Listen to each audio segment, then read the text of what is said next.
प्रिय कुलस्वामिनी, माझ्या प्रत्येक श्वासाची स्पंदने तू.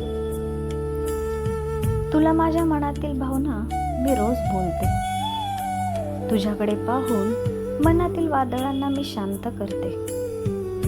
तुझ्या समोर नतमस्तक होताना अनेक संकटे माघारी फिरण्याचं बळ मला मिळतं.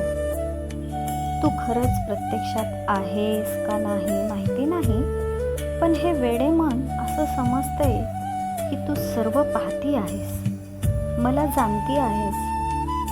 असं समजून माझ्या प्रत्येक सुखदुःखाची साक्षीदार तुला बनवते. माझ्या जगण्याची ताकद तुला मानते.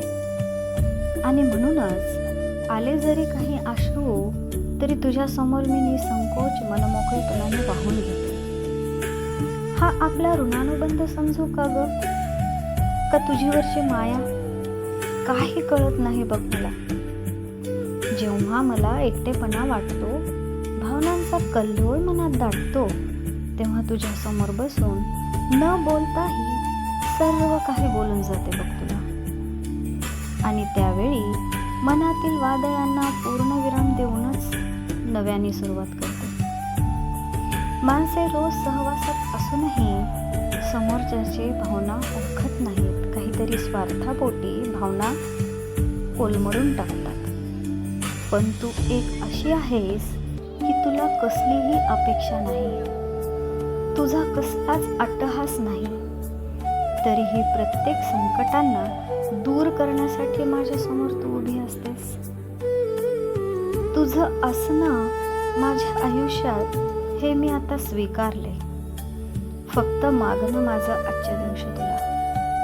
खूप सहन केलं आजपर्यंत, आता नाही.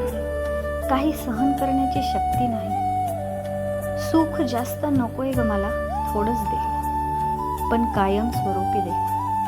आणि हो, अशा माणसांची उभारणी कर माझ्या आयुष्यात, जी माणसे मनाने श्रीमंत असतील, कायम स्वरूपी टिकतील. एक राहिलंच की, प्रत्येकांवर डोळे बंद ठेवून विश्वास करण्याची बुद्धी नको देऊस ग मला. थोडीशी चालाखी पण दे ना. म्हणजे काय होईल, या खोट्या मायेच्या कल्लोळात मी थोडीफार तरी जगेन. बस एवढंच बोलायचं होतं तुला.